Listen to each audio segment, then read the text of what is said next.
নমস্কার বন্ধুরা, তোমাদের সামনে আবারও একটা নতুন ভিডিও নিয়ে হাজির হলাম।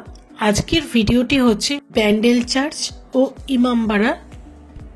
ব্যান্ডেল চার্চে আসতে গেলে একটা রুট হচ্ছে হাওড়া দিয়ে আসা, আরও অনেক দিকের রুট আছে। হাওড়া দিয়ে আসতে গেলে হাওড়া থেকে ব্যান্ডেল, কাটোয়া বা বর্ধমান লোকাল ধরে আসতে হবে এবং প্রত্যেকজনের ভাড়া পড়বে মাথা পিছু 10 টাকা করে। সেই ট্রেনে উঠে ব্যান্ডেল অবধি আসতে হবে। ব্যান্ডেল জংশনে নেবে এখান থেকে টোটো বা অটো করে ব্যান্ডেল চার্চ অবধি যেতে হবে, যার মাথা পিছু ভাড়া পড়বে 20 টাকা। আর এটা হচ্ছে ব্যান্ডেল চার্চ।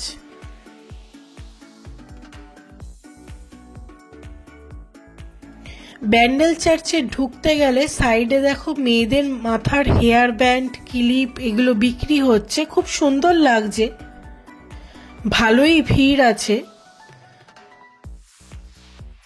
ফেস্টিভ সিজন, তাই জন্য 1599 সালে এই চার্চটা নির্মাণ করা হয়। ওপরে লেখাই আছে ব্যান্ডেল ব্যাসিলিকা। এই চার্চের এন্ট্রিটা পুরো ফ্রিতে। চার্চটি ঢোকার সময় হচ্ছে সকাল 8টা থেকে বিকেল 4:50 অবধি। আর হ্যাঁ, 25শে ডিসেম্বর আর 1 জানুয়ারি চার্চ বন্ধ থাকবে। এটা হচ্ছে পুরো চার্চটা, দেখো কি সুন্দর। সামনের দিকটা গেট বন্ধ করে রাখা হয়েছে, বাট নর্মাল ডেজে এই গেটটা খুলে দেওয়া হয়। এটা হচ্ছে সাইড দিয়ে চার্চে ঢোকার প্রবেশ পথ। ব্যান্ডেল চার্চের পুরো নাম হচ্ছে the basilica of the Holi rosary. পশ্চিমবঙ্গের প্রাচীনতম চার্চগুলির মধ্যে এটি হচ্ছে অন্যতম। 1599 সালে পর্তুগিজরা এই চার্চ নির্মাণ করলেও 1632 সালে মোগলরা চার্চটা ধ্বংস করে দেয়। এরপর 1660 সালে গোমেস ডেস ওটো আবার নতুন করে চার্চটি নির্মাণ করে। চার্চের টাইমিং হচ্ছে সকাল 8টা থেকে 4:50 অবধি, আর এভরিডে চার্চটা খোলা। আর এই চার্চে কোনো এন্ট্রি ফ্রি নেই, পুরোপুরি ফ্রিতে। অনেক বড় এরিয়া জুড়ে অনেক লোকজন এসেছে, তারা নিজেদের মতো সময় কাটাচ্ছে। খুব সুন্দর একটা অ্যাটমসফিয়ার, স্ট্যাচুগুলো বানানো হয়েছে, খুব সুন্দর লাগছে। এই জায়গাটা স্পেসিফিক্যালি 25শে ডিসেম্বর থেকে 1 জানুয়ারি অবধি জন্য বানানো হয়েছে, কিন্তু পেছনে যে ঝর্ণাটা দেখছো ওটা পার্মানেন্ট, শুধু এই স্ট্যাচুগুলো টেম্পোরারি। আর এটা হচ্ছে মেন চার্চটা। চলো ভেতরে যাওয়া যাক। এটার ভেতরে ঢুকতেই যীশুখ্রিস্টের ছোটবেলা থেকে যীশুখ্রিস্টের সমস্ত জীবনী চিত্র আকারে, মূর্তি আকারে আছে।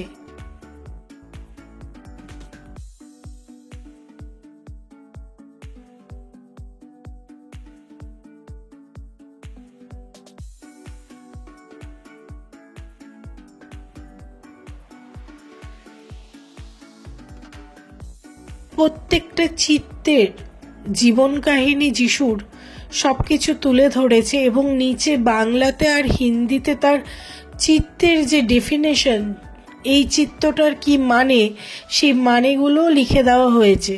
তো যারা যারা আসবে এখানে একটু সময় নিয়ে আসবে, তাহলে পুরোটা পড়তে পারবে এবং দেখতেও পারবে। অসাধারণ একটা অ্যাটমসফিয়ার, খুব সুন্দর লাগছে।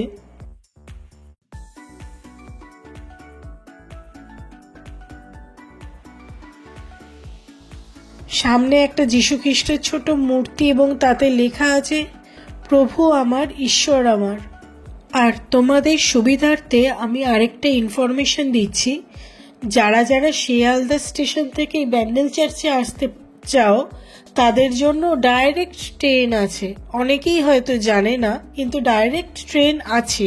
তো যারা যারা আসতে চাও ডেসক্রিপশন বক্সে একবার দেখে নেবে, ডিটেলিং তোমাদের সামনে দেওয়া আছে। চার্চের ভেতরে ছবি তোলা অ্যালাউ নয়, তাই দিতে পারলাম না।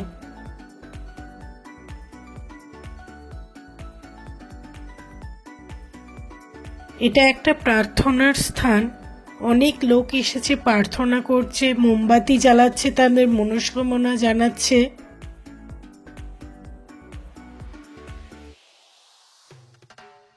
এটা যীশু খ্রিস্টের একটা মূর্তি, যেখানে যীশু খ্রিস্টের শেষ সময়টাকে তুলে ধরেছে।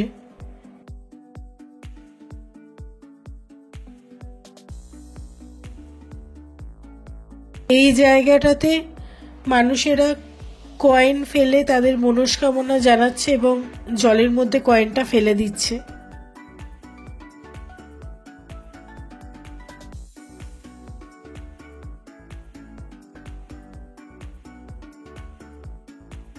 আজকে আমার সাথে যে আছে, আমি হচ্ছে কঙ্কাল কনফিউজ ওরফে সোমালি। আজকে আমার সাথে যে ভিডিও করছে নতুন চমক, সে হচ্ছে কলকাতা ট্যুরিজম ব্লগের শুক্লা, যে আমার সাথে আজকে নতুন ভাবে আমাকে দেখা না, আমাকে তুলতে হবে না, অবশ্যই জানি। আর দিদিকে অবশ্যই সাবস্ক্রাইব করে দিও সকলে। চার্চের থেকে বেরিয়ে এটা সাইড দিয়ে একটা সিঁড়ি চলে যাচ্ছে, ওখান দিয়ে উঠতে হচ্ছে। এখানেও একটা প্রার্থনার জায়গা আছে, চলো। এই জায়গাটাতেও লোকেরা প্রার্থনা করছে।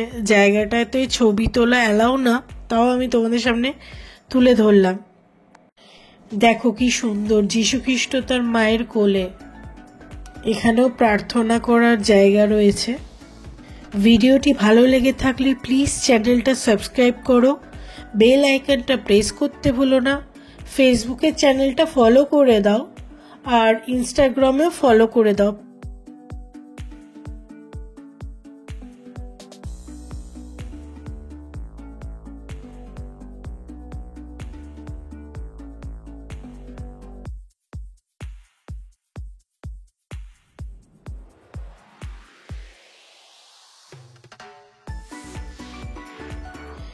ঠিক নিচেই আছে এই জায়গাটা, এখানে কবর করে রাখা হয়েছে।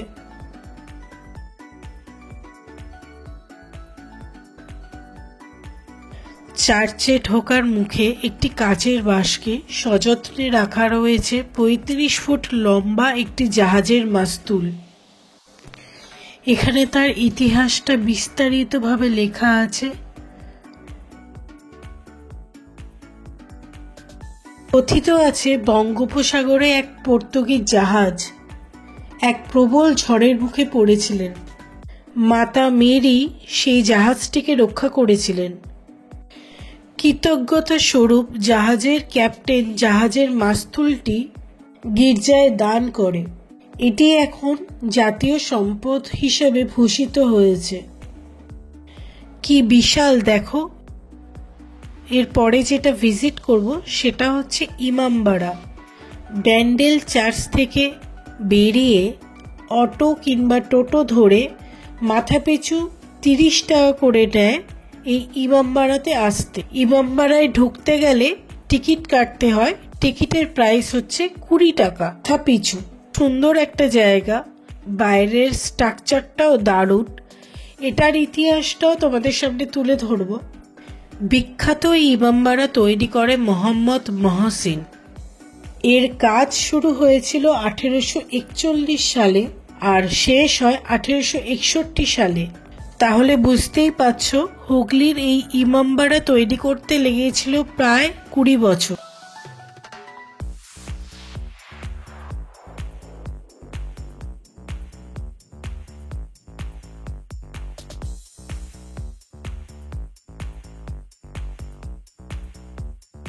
ইমামবাড়ার ভেতরের কাজগুলো এত নিখুঁত যে বোঝা যায় যে কত ভালোবাসা দিয়ে এটা তৈরি করা হয়েছে।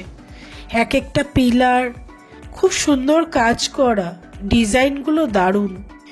ইমামবাড়ার পুরো ডিটেলিংটা এখানে লেখা আছে, তোমরা পজ করে পড়তে পারো।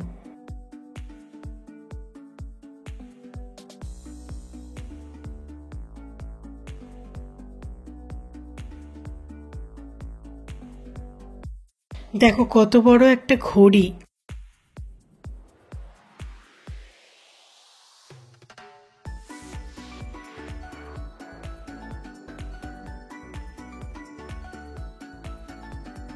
ঝর্ণাটাকে তোমাদের কাছ থেকে দেখাচ্ছি, দেখো কি সুন্দর লাগছে, অ্যাটমসফিয়ারটা অসাধারণ। এখানকার আর্কিটেকচার নিয়ে কোনো কথা হবে না, অসাধারণ, দারুণ।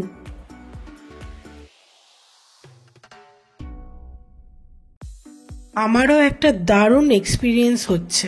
তোমাদের কেমন লাগছে অবশ্যই কমেন্ট বক্সে জানিও। ইমামবাড়া খোলা থাকে হচ্ছে সকাল 8টা থেকে বিকেল 5টা অবধি প্রতিদিন।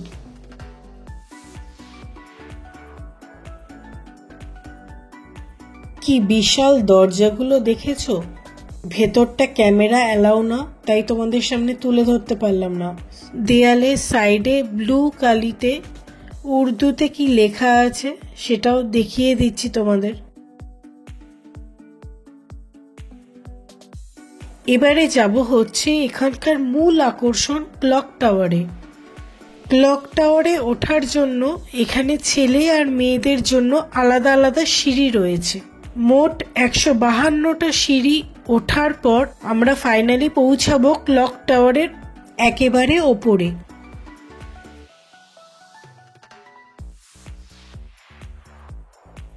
এই যে বিশাল ঘড়িটা রয়েছে তার যে চাবিটা তারই ওজন প্রায় 20 কেজি। সেই জন্য একজন নয় 2জন লাগে ঘড়িটাকে দম দিতে। এবারে চলো তোমাদের একটা ন্যাচারাল ঘড়ি দেখাই যার নাম সূর্য ঘড়ি।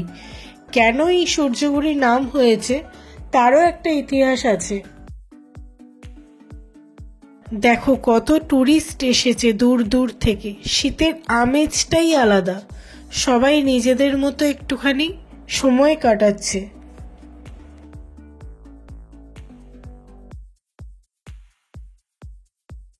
বেসিক্যালি সূর্যঘড়ির কাঁটা মুভ করে না, শুধুমাত্র সূর্যের আলোয় একটা ঘড়িতে ছায়া পড়ে, সেই অনুযায়ী আগে সময় নির্ধারণ করা হতো।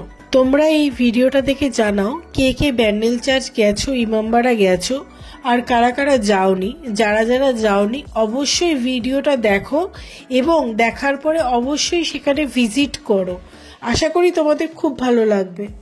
এই জায়গাটাতেও কিছু খাবারের স্টল আছে, ঝালমুড়ি, আইসক্রিম। কত মানুষ এসেছে পিকনিক করতে। হুগলি নদীর তীরেই কিন্তু এই ইমামবাড়া অবস্থিত। এখানে চাইলে তোমরা নৌকোতে যাতায়াত করতে পারো, নৌকো করে ব্যান্ডেল চার্চও যেতে পারো। এখন ফেস্টিভ্যাল চলছে তাই নৌকোর রেট একটু বেশি। নৌকা রাইডে পার হেড 100 টাকা করে। দেখা হবে আবার নেক্সট ব্লগে। আজ এই অবধি। সবাই ভালো থেকো, সুস্থ থেকো আর সাবধানে থেকো।